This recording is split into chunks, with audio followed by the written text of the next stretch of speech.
이것이 참 선지자의 자세입니다. 갈라디아서 1장에 봐도 이제 신약의 선지자 중에 하나였던 사도였던 사도 바울이 그의 사역을 말하면서 이렇게 얘기해요. 내가 뭐라고요? 지금까지 사람의 기쁨을 구하는 것이었다면 그리스도의 종이 아니다. 그래. 사람에게 잘 보이기 위해서 내가 사역을 했고 인기를 얻고 내 비전을 이루기 위했다면 나는 하나님의 종이 아니다. 그래요. 사랑하는 여러분, 이건 너무 중요합니다. 하나님을 경외하는 사람들, 그런 사람들을 하나님은 참 종으로 인정하십니다. 우리가 주님에게 인정받기 전까지 사람을 시선을 의식하고 사람에게 용납받고 인정받기를 원한다면 이미 그 사람은 뭐예요? 타락한 사람입니다. 주의 종으로서는 타락한 사람입니다. 근데 이 세대가 사실 사람들이 원하는 쪽으로 사역자들을 이끌려고 하는 게 강합니다. 하지만 사랑하는 여러분, 이 마지막 때의 사역자들, 하나님이 세우는 귀한 종들의 특징은 하나님께 순종하는 사람들입니다. 물론 지금까지도 그랬지만 하나님을 정말 두려워하는 사람들. 세상이 성공 실패를 얘기하기 이전에, 세상이 어떻게 보기 이전에 하나님 앞에 서 있는 사람들을 하나님은 쓰십니다. 참 사역자들은, 참 예언자들은 그런 사람들입니다. 하나님의 관점으로 그래서 예언을 말하는 것입니다. 하나님과 깊이 관계가 있다가도 우리는 순간적으로 사람의 관점으로 얘기할 때가 있어요. 그때마다 하나님은 기뻐하실까요? 싫어하실까요? 싫어하시죠. 어떻게 할 수 있어요? 성경에 나와 있어요. 마태복음에 보면 베드로가 주는 그리스도시요 살아계신 하나님의 아들입니다 고백했죠. 그랬더니 예수님이 신이 났어요. 바요나 시몬아 내가 복이 있다 하면서 뭐라고 해요? 이제 반석 위에 교회를 세우겠다까지 얘기를 해요. 그러면서 자기가 이제 십자가에서 죽으실 것을 말해요. 그죠? 비밀을 얘기하기 시작했어요. 성경은 뭐예요? 비로소 왜요? 이제 하나님과 연결점이 됐어요. 하나님과 연합됐어요. 하나님 나라의 이제 비밀을 충분히 들을 수 있는 자격이 있다고 생각하고 베드로에게 뭐라고 얘기해요? 이제 내가 십자가에 달리고 죽었다가 부활할 것이다. 그랬더니 베드로가 뭐라고 그래요? 즉시 그리하시면 안 됩니다. 성경은 이렇게 얘기했지만 원어에 보면 뭐예요? 데려다가 혼내켰어요. 리뷰크였다고 그래요. 그러니까 훈계가 아니라 지금 뭔 얘기하는 겁니까? 지금 한창 잘 나가다가 지금 그러지 말고 일단 뭔가 한번 해봅시다. 사람들도 원하는 거. 그랬더니 예수님께서 뭐라고 하셔요?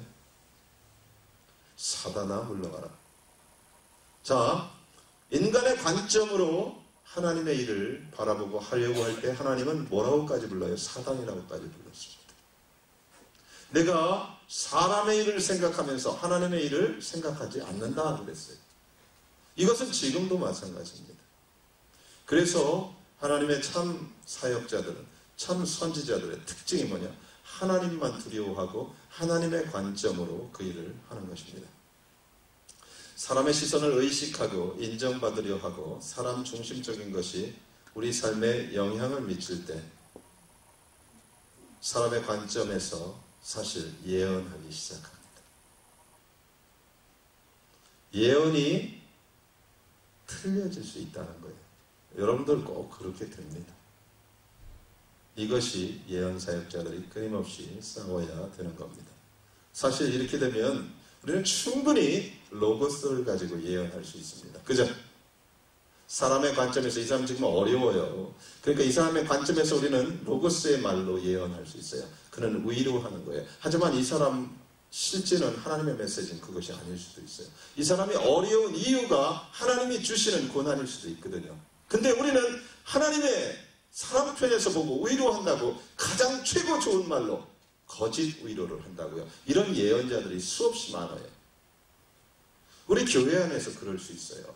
예언의 은사를 받았다고 하면서 기도해 준다고 하면서 굉장히 위로하고 토닥이는 말만 해요. 하나님의 음성을 듣지 않는 거죠. 그런 것은 뭐예요?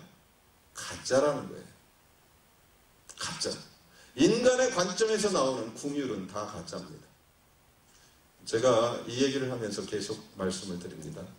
이것은 어떻게 보면 인간적인 그 당시 관점으로 보면 차가운 거예요. 저 사람이 하나님의 말씀을 가져가는 것이, 위로하는 것이 더 사랑이 많은 사람. 하지만 인간 쪽에서 나온 사랑은요, 다 가짜라는 거예요. 하나님의 말씀을 가진 사람으로서요.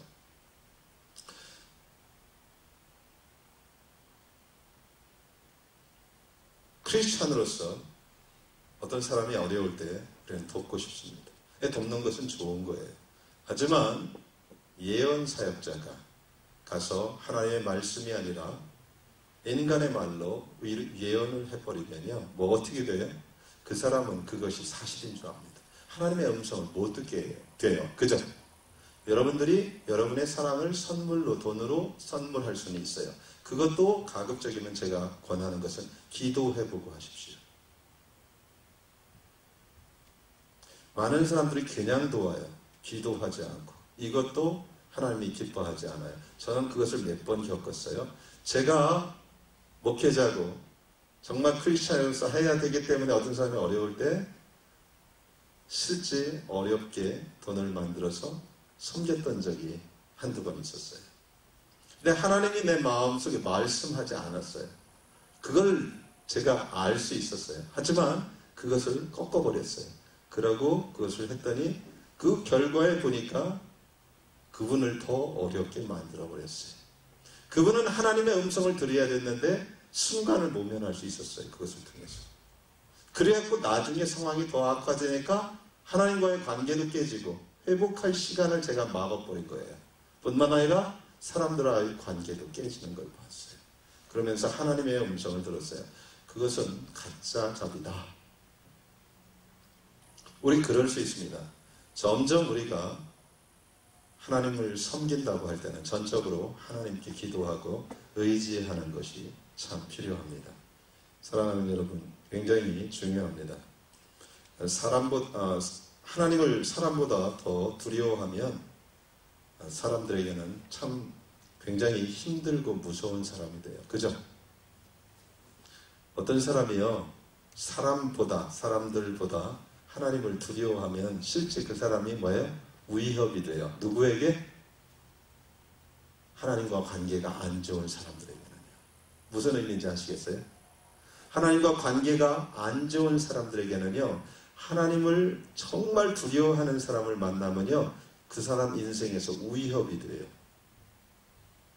왜? 그를 통해서 자기가 듣기 싫은 말이 나오기 때문에 그렇습니다. 근데 잊지 마십시오. 그 사람의 유일한 회복의 통로는 그 사람밖에 없어요. 그래서 선지자들이 가서 왕에게 위협이 됐지만 선지자들만의 이스라엘을 회복시키는 구원의 통로가 될 수 있었어요. 지금도 마찬가지입니다. 하나님을 두려워하는 사람들은 그 사람이 있는 곳에서 죄에 있는 사람이 떨어요. 그런 거 여러분들 느끼죠? 지금도.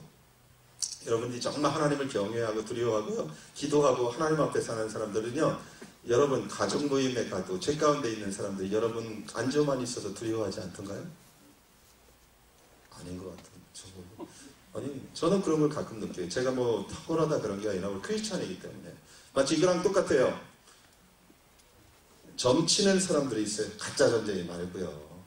실제 귀신이 임의해서 점치는 사람들이요. 그런 사람들은 여러분이 가서 앉아있기만 해도 그 사람은 뭐예요? 위협을 느낍니다. 무슨 의미인지 아세요? 여러분이 정말 하나님 앞에 하나님만 두려워한다면 술, 담배를 하면서 음담패설을 좋아하는 여러분의 가족과 어떤 사람이 있다면 여러분이 앞에 아마 앉아있어도 담배를 못 펴요. 굉장히 힘들어합니다. 왜? 거룩함이 묻어나기 때문에 그래요. 근데 그 사람을 회복시키는 유일한 통로는 여러분밖에 없다는 거예요. 이것이 선지자들의 몫이었습니다. 그래서 올바른 선지자들은 하나님을 두려워하는 사람들이에요. 근데 그런 사람들은 세상에 늘 세상의 위협거리가 됩니다. 이것이 아주 놀라운 세상 죄에 대해서는 축복이라는 사실을 잊지 마시기 바랍니다. 자, 여기를 보시기 바랍니다.